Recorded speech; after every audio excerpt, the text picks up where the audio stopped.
এই গরুটা আর এই গরুর বাচ্চাটা তোমার হক হক।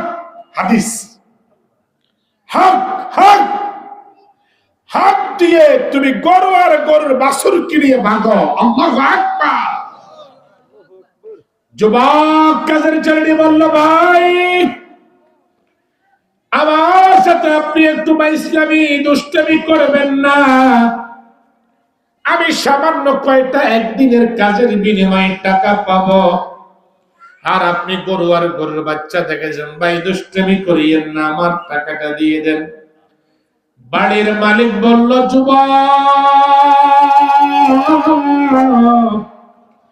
যুবক রে, তুমি যখন চলে গেলা তোমার আমানত ছিল আমার কাছে, আমি তোমার আমানতকে কাজে লাগিয়েছি। আল্লাহর কসম করে বলি রে যুবক, একটা পয়সা এক দানা পরিমাণ আমি তসরুফ করি নাই।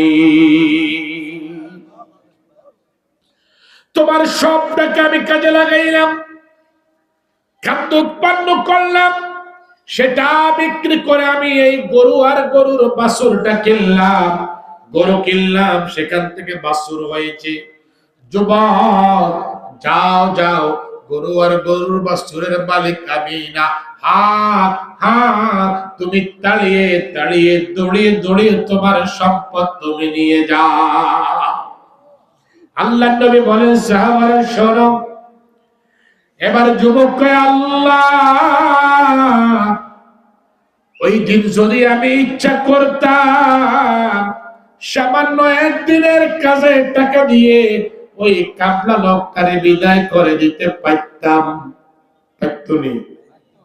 কিন্তু আমি সেদিন হত্যা করলাম, আমি তোমাকে ভয় করেছি, ভয় করার মতো ভয় করেছি বিদায় তার টাকা দিয়ে দাম চাষ করলাম, গরু কিনলাম, গরুর বাছুর হলো, তার প্রাপ্য অধিকার তাকে বুঝিয়ে দিলাম। আল্লাহ গো, আমার এই কাজটাকে যদি তুমি পছন্দ করে থাকো, তাহলে আজকের জন্য তুমি এই পাথরের বিপদ থেকে আমাদেরকে বাঁচাও। রাসূল পাক সাল্লাল্লাহু আলাইহি ওয়াসাল্লাম বলেন, সাহাবারা শোনো।